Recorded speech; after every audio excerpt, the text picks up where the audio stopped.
Welcome to the For Love and Money podcast, the show where business and social purpose meet to inspire a movement for positive change. Here's your host, Carolyn Butler-Madden.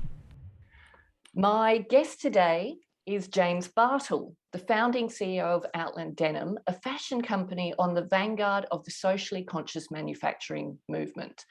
James is passionate about denim and the craft of jean manufacturing, but also the unique ability of the garment industry to drive change. Outland Denim employs young women seamstresses who have been impacted by human rights abuses and gives them a hope and a future through sustainable employment and career progression in their Cambodia-based production facilities. James, thank you so much for coming on the For Love and Money podcast. Oh, look, thank you so much for having me. Look, I'm going to kick off with a question I'm asking all of my guests, and that is, what does purpose mean to you personally? And two questions, actually. And what is your perspective on the role of love in business? Wow. Well, they're both really big questions. Purpose to me is so important. In fact, I'd probably say that, being really deeply connected to a purpose is nearly like your superpower in business. Without it, it's nearly like a ship without a rudder. You can get blown around, but because I've got a really deep and strong connection to the purpose that I am in business, my purpose is something that I'm passionate about and that I think about all the time, and I'm motivated to do whatever it takes. I'm motivated to go without and make the sacrifices necessary because of that purpose. So purpose is everything. Purpose is really, really important. And that goes into your own personal life. And, it's not just business, is it? But money, money it's like oxygen. How do you operate without it? I think money has a really clear and powerful purpose in our businesses, our personal lives, everything. It's necessary to have. It can also be the root of a lot of the horrible things that we see. And in fact, it's ultimately like a double-edged sword. On one side you've got this need for it. It can create so much good, and then on the other side it can really foster really terrible qualities in humans through greed and the need for it, or the reliance on money, or money is the answer, and so therefore it's something that needs to be dealt with carefully and respected into what it really is. And I guess it begs the question, how much is enough? Is there ever a point where enough is enough? But yeah, that's a whole other topic, isn't it? And look, we're going to get into the purpose side of things, but I do want to go back to this idea of love in business, because it's an interesting one. Some people and some of my guests have been a bit uncomfortable with the idea of it, and then they come around full circle, some of them as well. But do you what do you think about love in business? Love driving business, love of what you do, why you do it, Well, imagine a world without it. Imagine a world without love. And so ultimately, when you ask me questions like, what does purpose mean, or how important is money? And then you ask me about love, you're speaking my language. I believe that, everything should be rooted in love. Even think about the situations within our own business when we're trying to get the best out of our staff. How do we respond to them? Are we responding to them out of it coming from a position of loving them and loving our business and wanting the best for all in this? Or are we coming at anyone with, I guess, a bee on our bonnet, and we're frustrated and we're coming from that kind of place? And if you think about those two situations, you can always identify the ones that were most powerful. And I would say that every single time you will identify that when you came at something, whatever it is, from a position of love, you got a much greater result than those times where you didn't, where you came from a place of fear or frustration or anger. Those things really never breed anything that's healthy. And I'm guilty of it, you know. But what I do know and I do recognize is that absolutely love is key, and operating your business with that being at the forefront, you will, again, it gives you the ability to unlock something really special that you won't unlock otherwise. Brilliant. And look, what you touched on there, I think is something we just don't talk about enough, right? Which is the power. Like, love is such a powerful emotion. And you know, you think about, you hear stories about how mothers have lifted cars off, you know, their children and stuff like that. And where does that come from? And that's the power of love. And if we can channel it more in business, which is such a big part of our lives, wow, can you just imagine? Absolutely. You know, what that could look like, which is what you're doing, which is why I was so excited to have you on this show, because your business, Outland Denim, clearly, to me, looking at it, researching it for my book, has been founded on a love of humanity, basic humanity. Yeah. So please tell us your backstory. It's such an interesting one about what you were doing, how you came to found Outland Denim, and you know, in amongst it all, please share your purpose and the purpose of the organization. Yeah, thank you. Well, look, again, it is really nice to be able to come and talk to you and explore these ideas, because they are at the foundation of, you know, Outland Denim and the reason that we exist. And I came from a different kind of background for somebody who finds themselves in fashion and running a business like this. And you know, I was riding as a freestyle motocross rider actually directly before being exposed to these issues. And, you know, it was during that time that I was, I guess, didn't realize what I was learning, but I was learning a lot about fear and dealing with fear and anxiety and all of these things through, you know, operating in a sport that was quite dangerous. And so you were constantly having to, you know, talk to yourself and weigh things up and make decisions based on what fear should inform and shouldn't inform. And so it's only as these years have gone by that I've really recognized just how important some of that role was for me right now, because now we find ourselves working in a business where we do feel like we're swimming upstream. You know, it does feel still difficult, you know, although there's a lot of conversation around clothing and fashion needing to move to being produced ethically and sustainably from an environmental standpoint.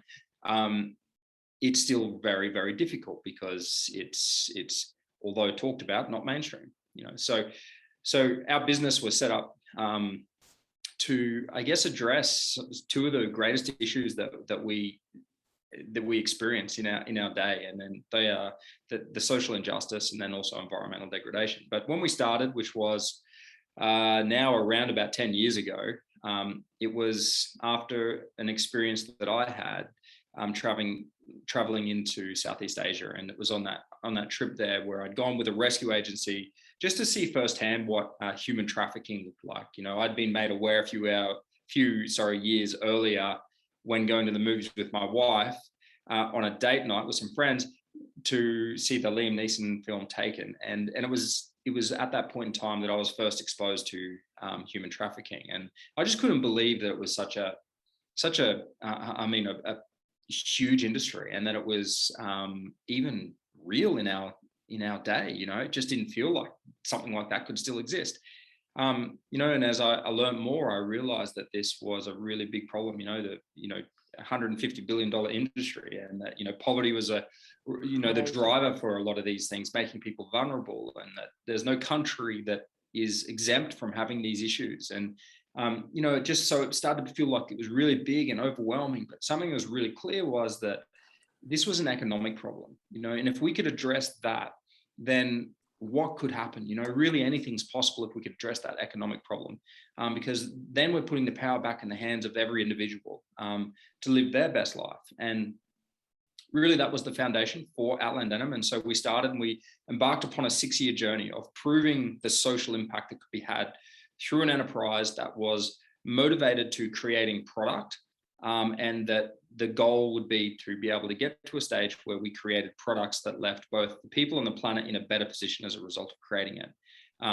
what would happen. And so those first 6 years really proved the social impact that could be had as a result of this kind of a concept. And we, over that time, learned that there needed to be 4 main areas that we addressed. And the first one was that we're going to give opportunity to women at that time, and we now incorporate some men into our team as well, but that wouldn't get this kind of opportunity otherwise. And that could be as a result of, they've gone through really traumatic experiences in their life, and therefore it's really difficult for them to integrate back into a normal work environment. Or it could be that they just don't have those skills, and that nobody's willing to invest into them in that way so that they can learn skills. Especially denim, is a difficult fabric, and making jeans is hard, and it takes a lot of skill.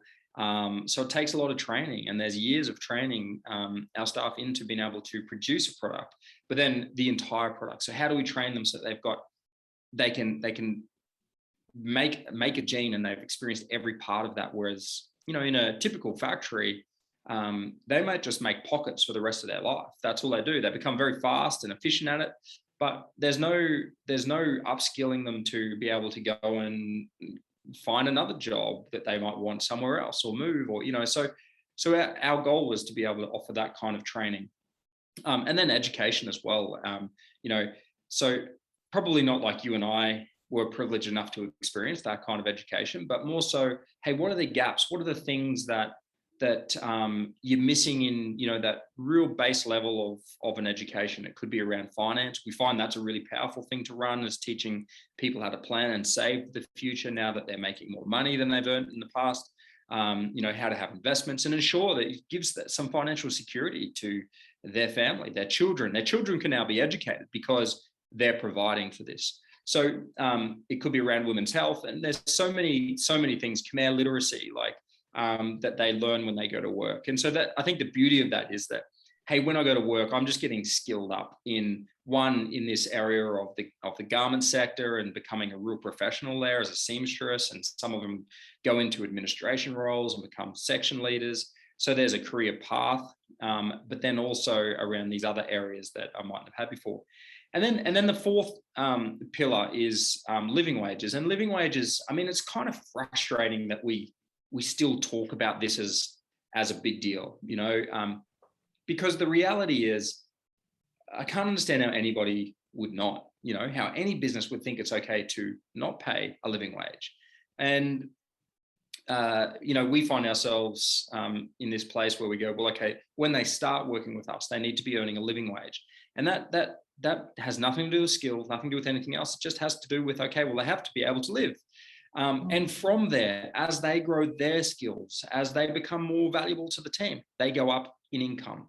And it's a very healthy way of it running. And but unfortunately, we do get a gold star for paying living wages, and it just shows you that the reality in our industry is that it's not focused on living wages, it's focused on minimum wages. And in some countries, they're very close. And in fact, in Cambodia, it's grown over the years, the garment sector, to getting very close to paying living wages. So it's a great thing that we've seen happen there over the last 10 years of working. So we spent the first 6 years developing and trying to prove what could happen as a result of this kind of business. And, we're getting stories back from our seamstresses, the most miraculous stories. And one that I always tell, it's the same one over, that she was the first girl that we employed, and she came in and she worked really hard, and after a number of years we were interviewing her, just asking about all the things that she'd been able to achieve herself through this kind of work, and having this kind of job security and money and all of these things. And she was able to share that she had been able to build a home for her family. And that doesn't seem like much to begin with. That's huge though. Yeah. Well, when you realize that they were living under a plastic sheet, it's huge, Yeah. And, it was about a 6 by 6 meter home, and it was well up off the ground so that in monsoon season, the floodwaters can pass underneath the house. It had a metal roof, and it was just amazing to see that she herself, now somebody who had come from a history where she believed she'd lost dignity based on the traumas and the ways she'd been exploited in the past, was now someone in her community who was seen to be the breadwinner, someone who was coming in and earning the money and building a home for her family. And, she went on to talk about how she was also able to buy her sister back from someone who owned her. And, when you hear stories like that, it really puts it in perspective as to just how powerful this kind of employment can be, and how people's lives can be completely changed as a result of, at the end of the line, people buying products that are aligned with their own personal values. The impact of that is stories like this. And yes, we get to see these stories lived out all the time. And so we're obviously very passionate and motivated about continuing to see this build in strength. And then after these 6 years of seeing that it really works, we launched our brand Outland Denim, and that was at the end of 2016, and which has led us on this journey of, making beautiful products that have the ability to activate a cycle of freedom every time one of them is purchased. And, now I guess we've seen it for long enough to just know just how powerful product can be, which I guess means that we operate our business slightly differently to the typical sustainability movement, in that we realize that if you can harness the power of consumerism, then you have something that is profoundly powerful, something that can change lives, but I believe well beyond lives, because we've seen how it's impacted communities. And so therefore, there's nothing to say that it can't impact nations if we harness it, and we harness it responsibly, where greed isn't something that controls this movement, because ultimately it's a movement that's happening here. But we also recognize just how important money is in this process, and shareholders who invest in this need to make good returns. And if we can't build a cycle where people can invest into this and make a good return on their investment, then really we're just creating another charity. Or if we're making products that people are buying because it's a good cause, and not because it's a beautiful product, then again, we've just created another charity. But that's not our goal at all. Our goal is to create the best products in the premium denim market that people want and desire. And the cherry on top is that they activate this cycle of freedom, and investors make more money from this investment than they might from other investments, or at least healthy returns. And I think at that point in time, when we get to there, that's when we see industries changing. And when industries change, especially one like the fashion industry, where I think the statistics sit around 1 in 6 people on the face of the planet are involved in that industry at some level. Wow. That's a very, very powerful industry to try and change the world with. Oh my God, there's so much in that. I just don't even know where to start. You talked about that story of your first employee, and it's so simple, isn't it? Just, giving her safety and self-respect, and how those two simple things can empower people to help themselves. Exactly. And others. Yeah. And I can't even imagine the 6 years, how you got from freestyle motocross rider to Outland Denim, and the 6 years. I can't even imagine the challenges you would have faced in, starting a business in the fashion industry, and you had no experience in the fashion industry. No, that's correct. No experience. Yeah. How did you have good advisors around you? Like, how did you manage a business with a factory overseas, going into areas of social injustice and environmental degradation, but even just the social injustice alone at that particular area? How did you even start that process?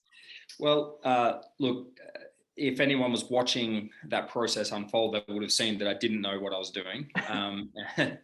We did have a lot of great support, local people up here supporting it financially and with time. And, we were working alongside an NGO over there who were great. And the 2 Australians that were over there living in Cambodia were hugely supportive, giving their time and working tirelessly to see this come about, so it was absolutely like team effort. It wasn't because of me. But, I guess the transition is, you see something so confronting, like what I saw when I traveled and I saw a young girl for sale. That was a game changer for me. That was on my very first trip over there. to see the problem firsthand. I don't want to call it lucky, but to see something like that, because it's certainly not. But I tell you what, it's changed my life. It was an activator that I guess instilled something that was deep in me. And when you see a young girl for sale with the fear that I saw in her eyes, you can't really forget that. It's different from seeing it on TV. When you see it in the flesh, you have to do something. You can't walk past. You can't, and so it's something that I still draw from as far as to be motivated, because some days I don't want to do this. It feels too hard. It feels too big. And I don't have the ability or the energy to do this anymore. There's those days, absolutely. But then I think about her, and I think about the 40 odd million slaves that do exist in the world today. And I want to be a part of some kind of solution. And there's a lot of other people out there like me that want to be a part of a solution, and our customers and our community are part of that solution, and they want to be a part of it. So I'm also motivated by this, that it really is possible to get there. But it was a learning curve, and it still is a learning curve. Back then it was like worrying about how I'm going to get enough money to pay a couple of people's wages. And now it's still the same thing. It's just there's more people, and they're all, I guess, you put it in perspective of the skills that I had then versus skills I have now, but except that now that I've got an amazing team around me, really gifted, smart people, helping make good decisions, working their backsides off to make our products better, our brand better. So in some aspects, I guess it's easier now than it was back then, because back then it was very, very lonely. And as you talked about it 10 years ago, people's eyes would glaze over. Like the idea of getting to get on someone's podcast to talk about this 10 years ago was unlikely, because they just didn't understand. They weren't aware of how big this issue was. But today we are. And that's what's exciting about this, is that now we've got this huge opportunity to change history. You think back to William Wilberforce days, someone who's a personal hero of mine, sitting in Parliament and fighting to end the slave trade, the transatlantic slave trade, and, and passing this bill, to then die, not long after. And you think, wow, like what a man, like, and his team that fought with him. But this problem is bigger today than it's ever been before in history, So if we were all to rally together to create industry, to be the solution to some of these problems, then what would happen? And that's why I'm excited, because I feel like this is one time in history, a very unique time in history, when businesses have this opportunity to go and eradicate something which is so vile from our future. And customers and the community around us will support you if you step up and do something significant with your business. 100%. And it's a question that it's a central question of my book and this podcast. And that is, what if business has not yet realized its true full potential?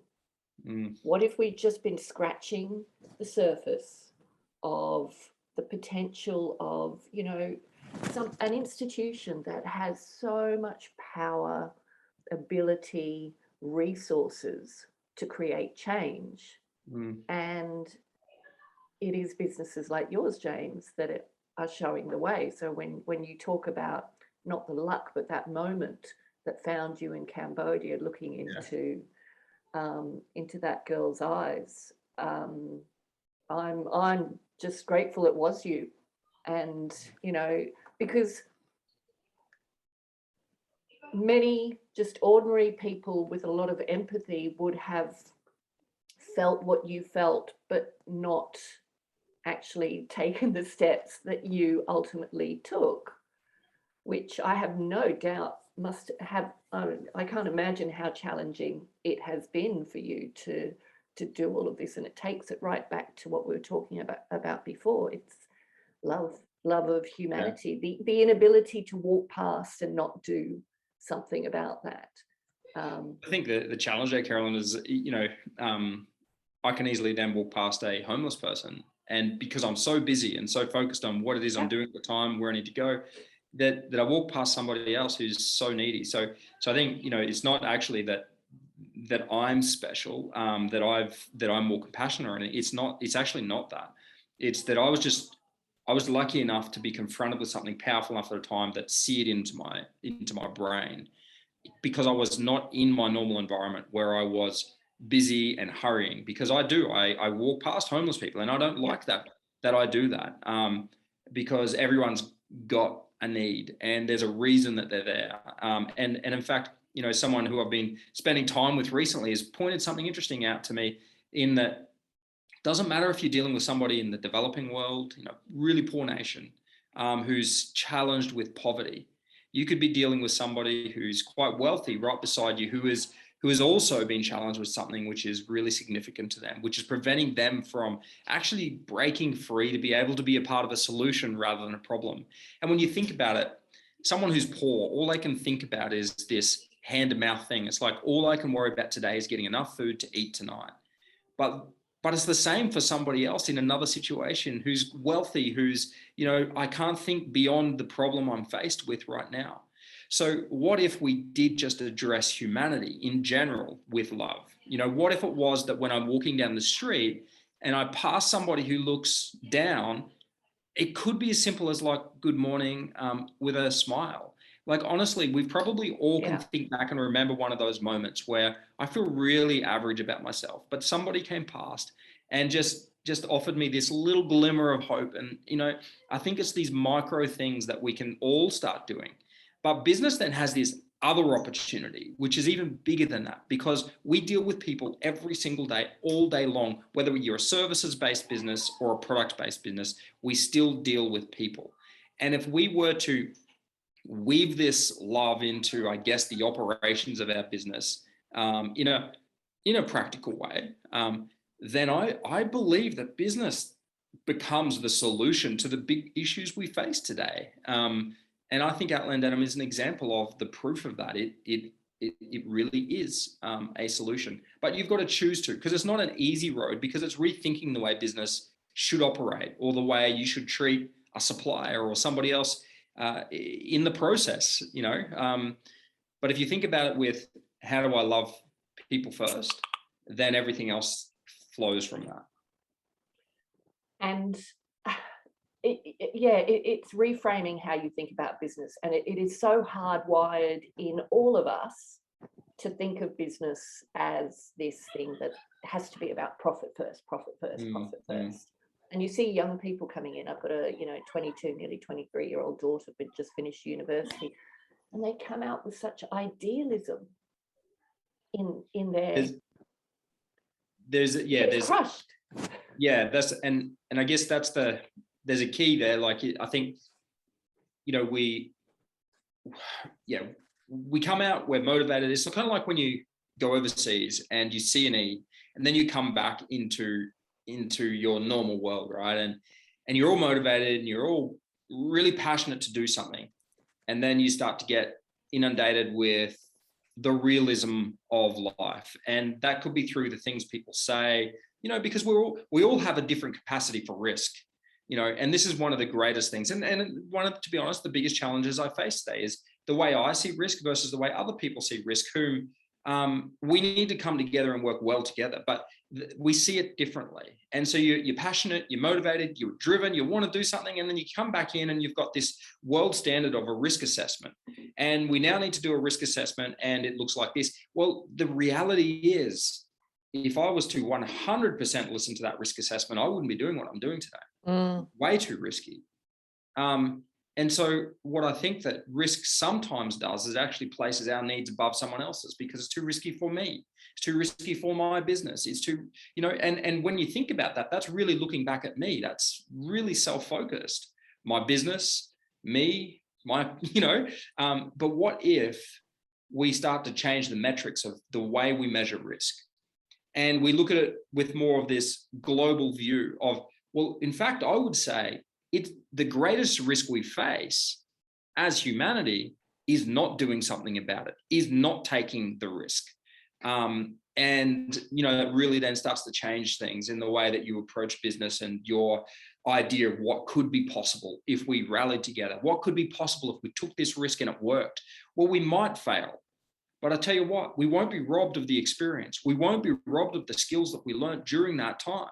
So we'll only come back stronger. We'll only come back more with a greater ability to be able to address the issue. So I think that that's one big barrier that we're actually taught when we go to university. Now, I didn't go to university, so I've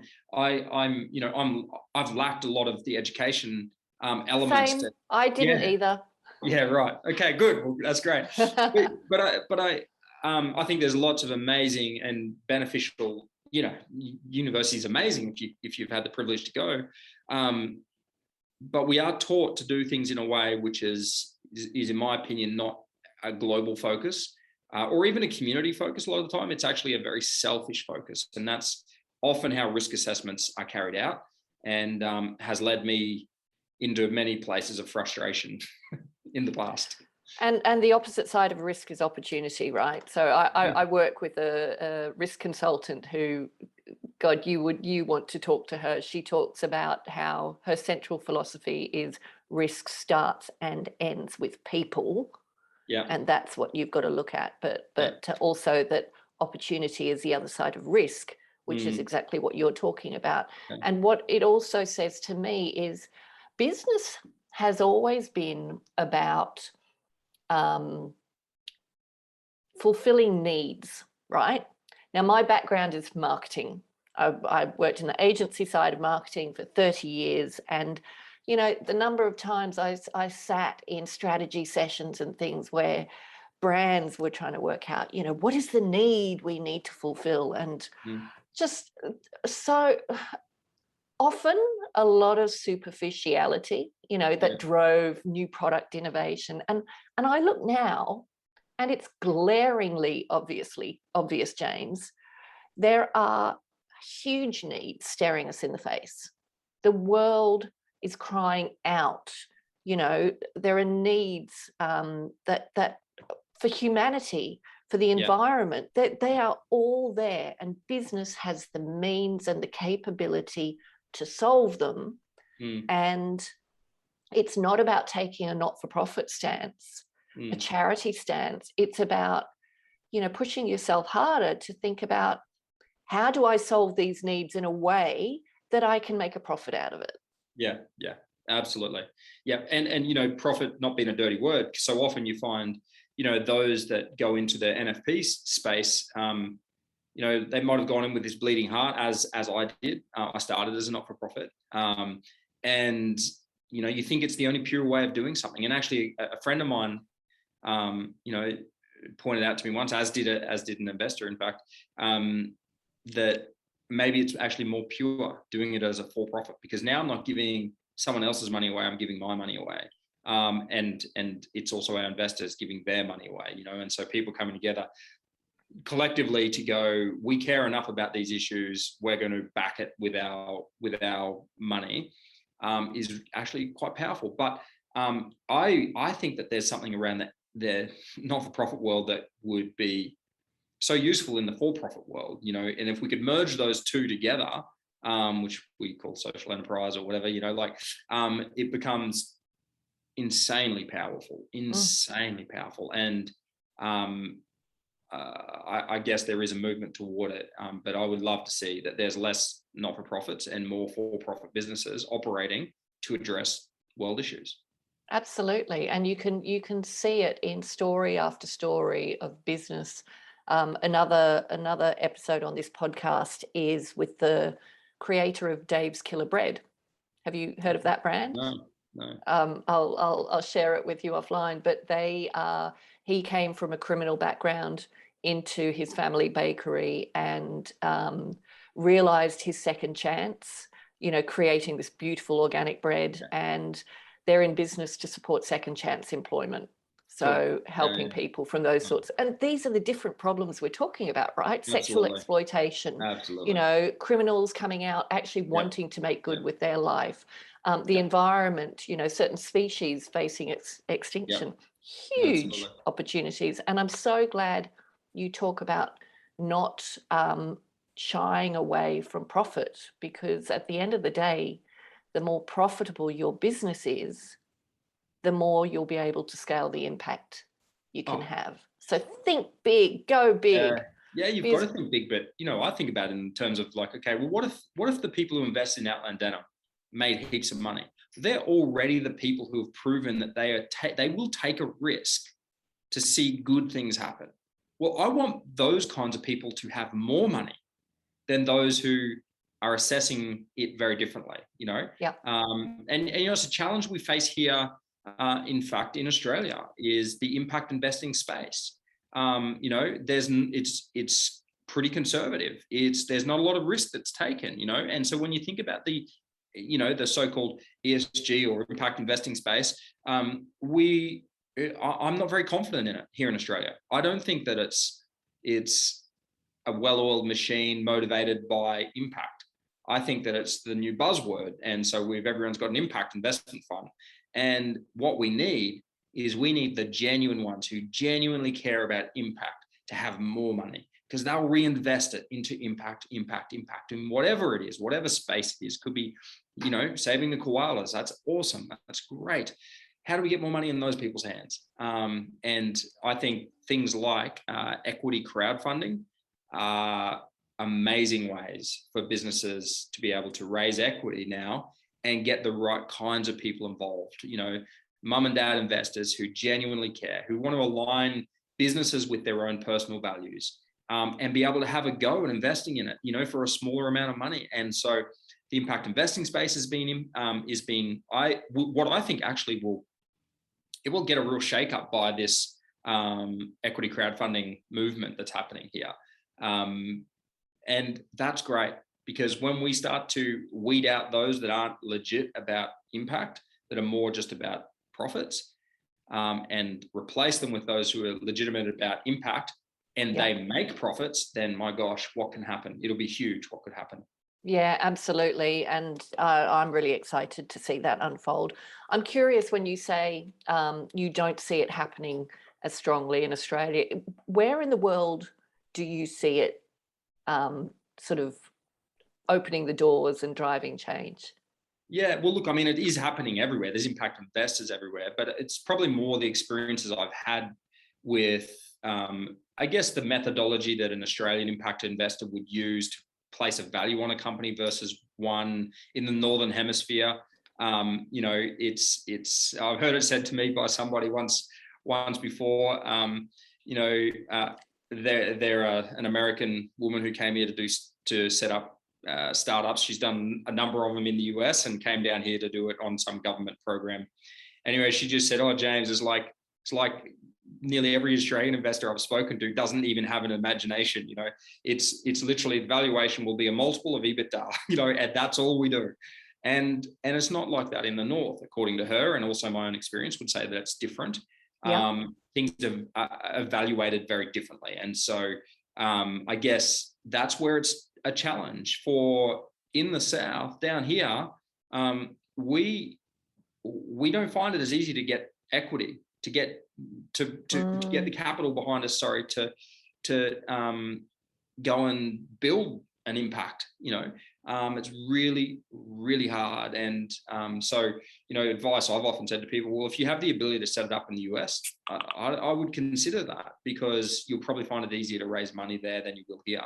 But I think that that's going to be challenged and is being challenged. Now, I think Outland Denim is an example of 1,600 odd investors who are progressive, who do think about it differently. They are proof that they do exist. It's just harder to find them. But when you do find them, you end up with this group of people whom are dead set legends, honestly. Like, the people who have invested in us to be able to do what we've done are the heroes of the day. They really are, because they've taken big risks, because they genuinely care about impact. And I hope that all impact businesses can find those people to get around them.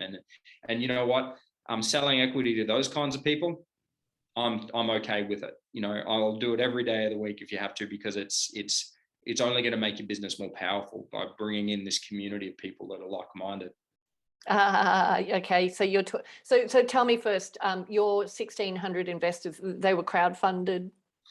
Well, obviously the majority were. I think there's about 26 that are not. And those 26, I would say though, and if I ever told you some of the stories, like amazing stories of people taking huge risks because they genuinely care and genuinely believe that this business can change not just the lives of the people we employ now, but potentially thousands and thousands of people's lives as we go into the future. And so there's been big personal risks that have been taken by a lot of the people who are involved in this. Of course, they want to see a return on their money. Of course, they want dividends, but this is about impact. This is about impact first and foremost. And so, I would say that, the majority of the people who've invested in Outland Denim, of course, they see opportunity, a commercial opportunity. Of course, they'd be crazy not to. Otherwise, they're just making a donation to a charity. Yeah. But they are evaluating things very differently to what the traditional ESG or impact investor would traditionally do. And see what you're talking about there. I've borrowed a phrase from Seth Godin, the author and marketer, people like us. And I use it in all my work. And it's probably one of the most powerful exercises that my clients come back to me. And all I hear about them talking about is, oh, but they're our people like us, or they're not our people like us. And that's what you're talking about, not just your customers, your employees, your investors, people who share a belief, who want to create change. And that's everybody, all your stakeholders coming together, and their emotional investment in your business and the success of your business is very different to the investment or the emotional investment of someone who's just looking for a return. Absolutely. Yeah. Or looking for a wage, just it's completely different. It's you look at it and you think, but this is a no-brainer. Surely this is what business was meant to be. Yeah.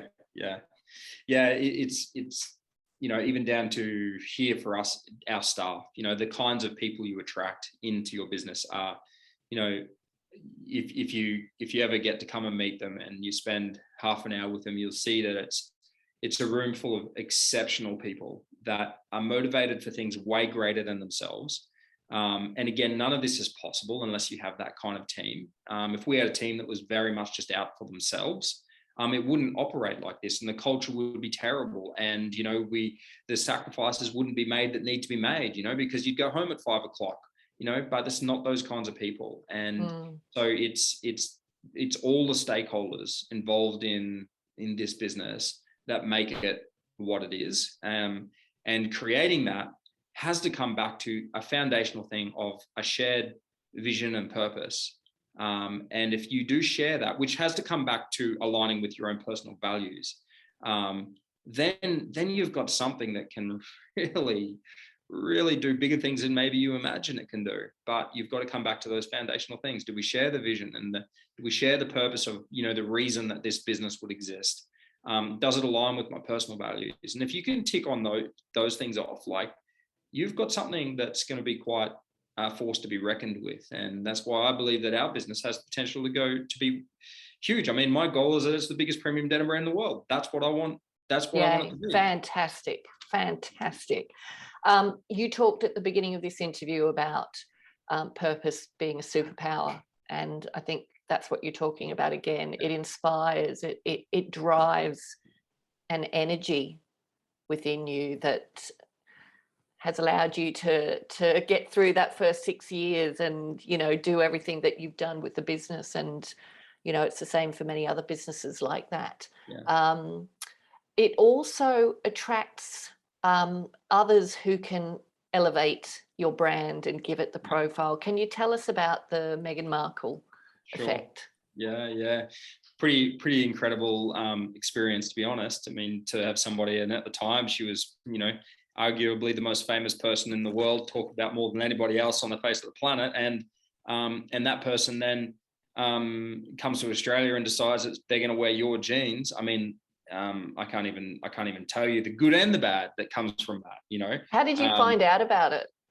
Well, I was in Cambodia, and I'd woken up. We're 3 hours behind in Cambodia from here in Australia, and the phone, when I woke up and looked at it, my phone lives on silent, so I didn't know anything was going on, but it was just full screen. Like as I kept scrolling down of like messages of every kind, every medium that there was to communicate was trying to communicate with me. And yeah, it was that she had hopped off this aeroplane in Dubbo wearing Outland Denim, and the media had started to talk about it, then we found out about it, and it just turned into this crazy, I guess, series of events that followed, So I hopped on an aeroplane literally that night, so I was only there for 12 hours or something, and then flew back to Sydney, I think it was, and it was straight into, TV interviews and those kinds of things, and talking about the, Duchess of Sussex wearing this unknown Australian brand's product. But it was great because it gave us these open doors, conversations we wouldn't have been able to have easily otherwise. We'd literally just signed to start stocking David Jones, and we were stocked with some of the best retailers in Canada. So that it was already happening from a sales perspective, but from a media perspective, it was a really big deal for us. And then you start growing, It must have been a game changer. It definitely was a game changer. It was based on the media exposure and people wanting to be a part of that kind of impact.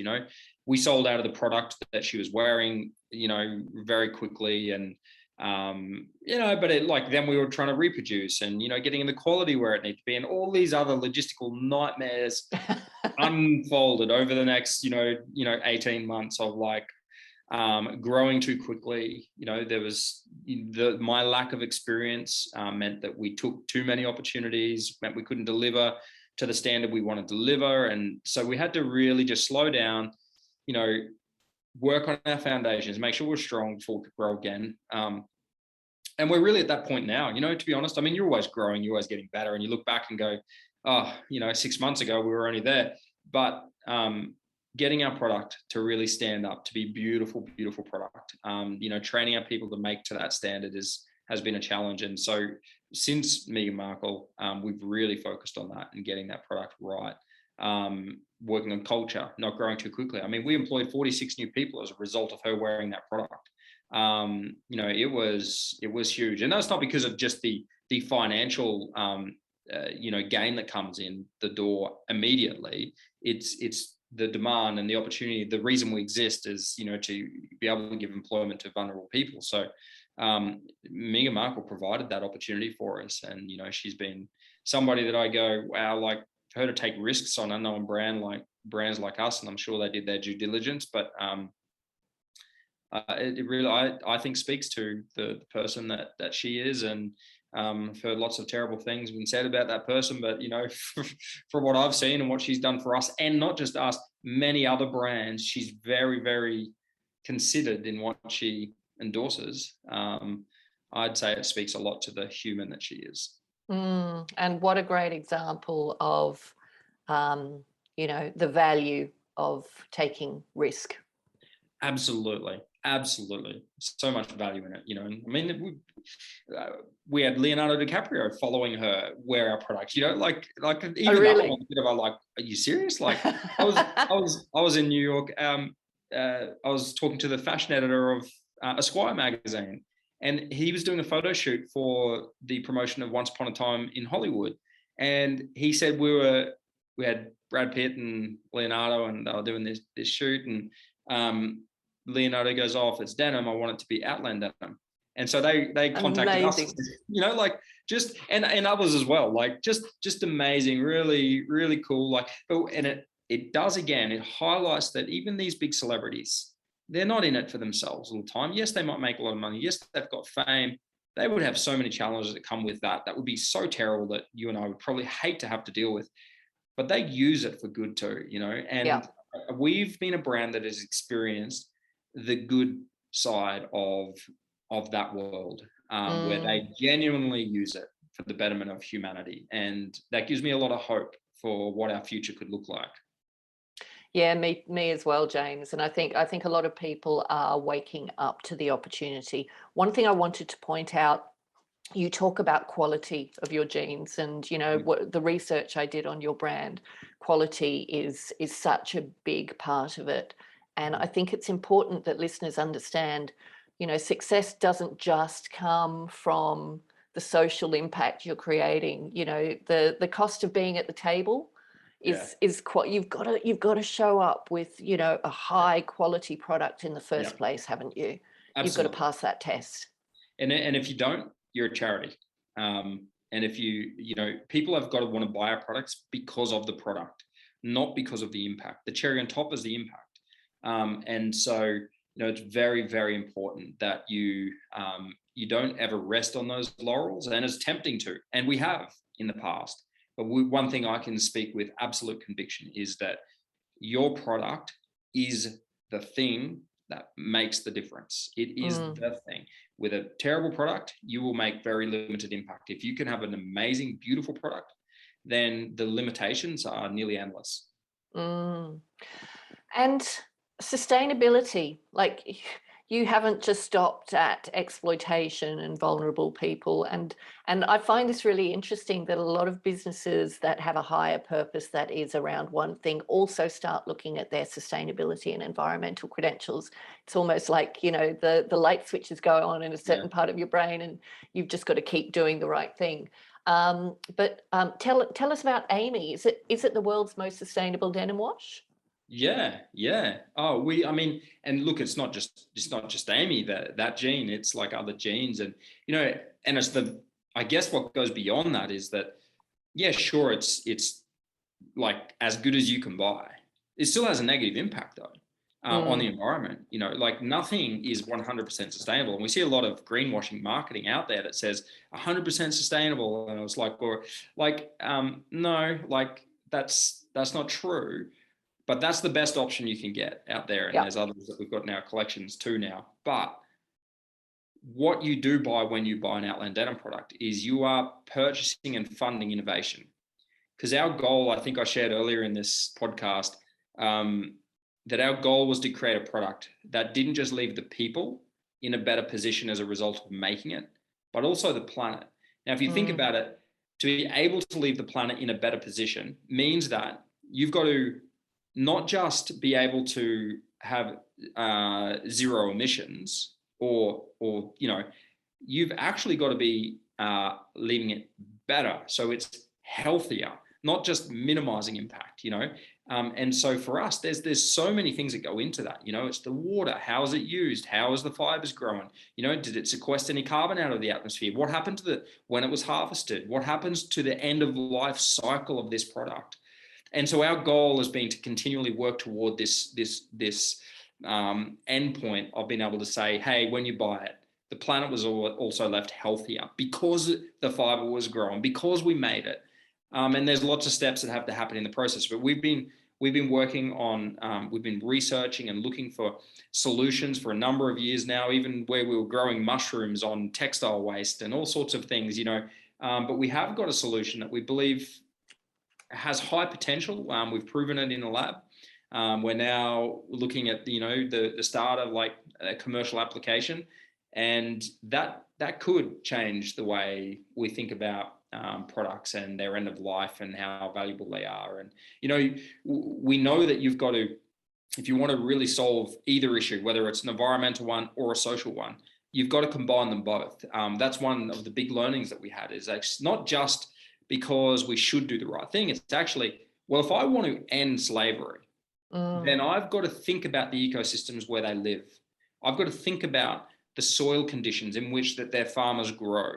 Because if I'm not considering these things, if I'm just another one that's just pushing these chemicals out the door and destroying the ecosystem, well, then they've never got a chance of being able to get above this cycle of poverty that they find themselves in.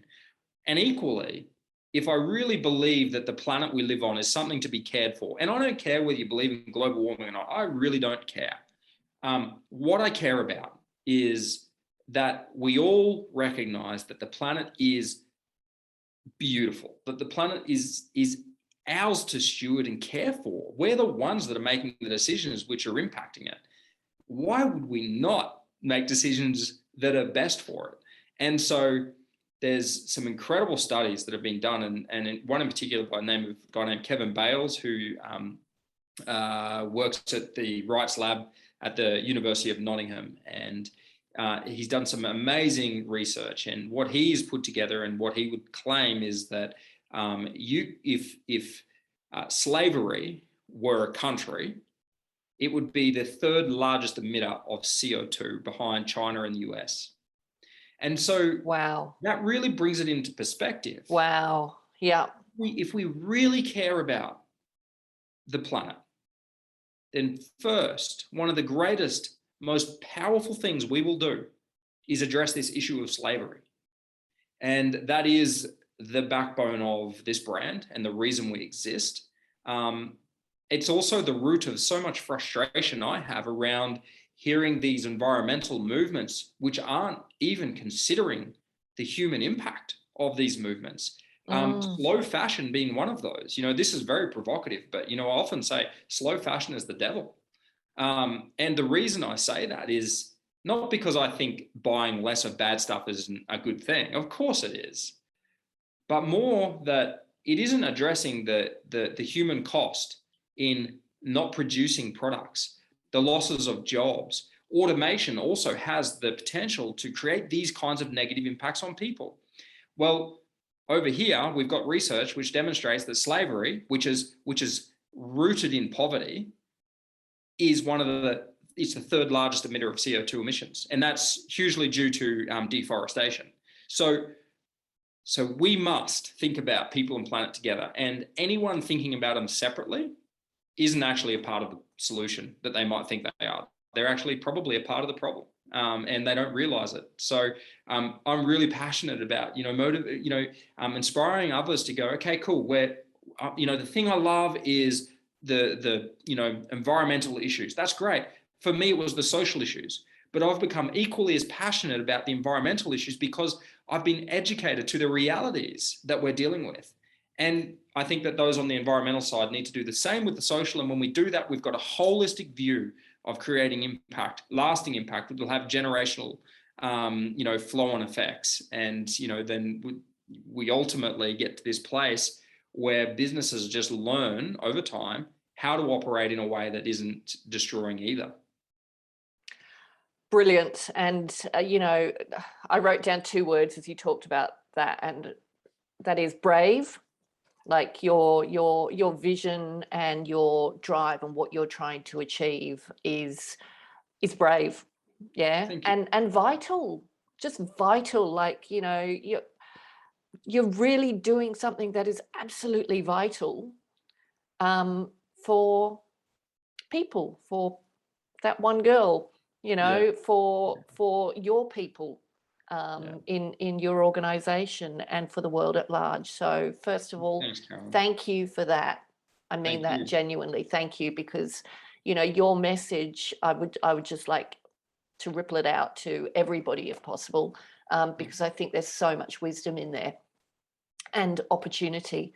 And I'd like to end. You talked about that what you have created is not a business but a movement, and yeah, I believe that so strongly, that if we start seeing our businesses as opportunities to create movements for change and attract people, that share that change that we want to create, that the world's just going to be a much, much better place. Your movement, 2030, where do you hope, in your wildest dreams, where do you hope that movement could be by 2030? Ultimately, the fashion industry is the leader. That the fashion industry is moving in such a innovative space, that we just don't put profit over people and planet. That we find ways to incorporate all 3 of those things together, so that it is super profitable. And in fact, for brands that aren't doing this, I hope they don't exist. I hope they go out of business. Yeah.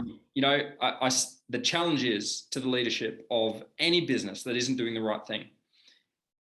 either shift or die. It is simple.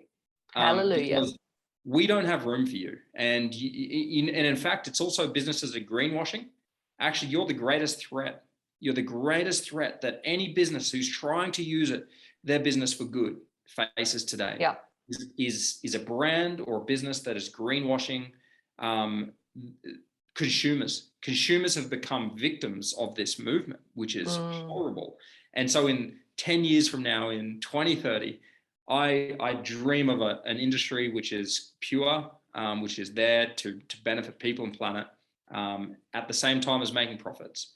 And that those that weren't willing because of greed don't exist. They don't have a business anymore because businesses like Outland Denim are coming for you.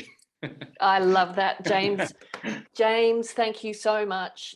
It has been an absolute honor to talk to you about this, and I've learnt so much, and I'm sure our listeners will. And I'm really inspired to learn more about Outland Denim and to find out how I can help support you in whatever way. So thank you. No, honestly, it's been a real pleasure to talk to you and appreciate this opportunity. Thanks for listening to this episode of the For Love and Money podcast. If you'd like to take a deeper dive into the purpose movement, visit us at thecauseeffect.com.au. And remember, doing good is good for business. So if you're not doing good, then what are you doing?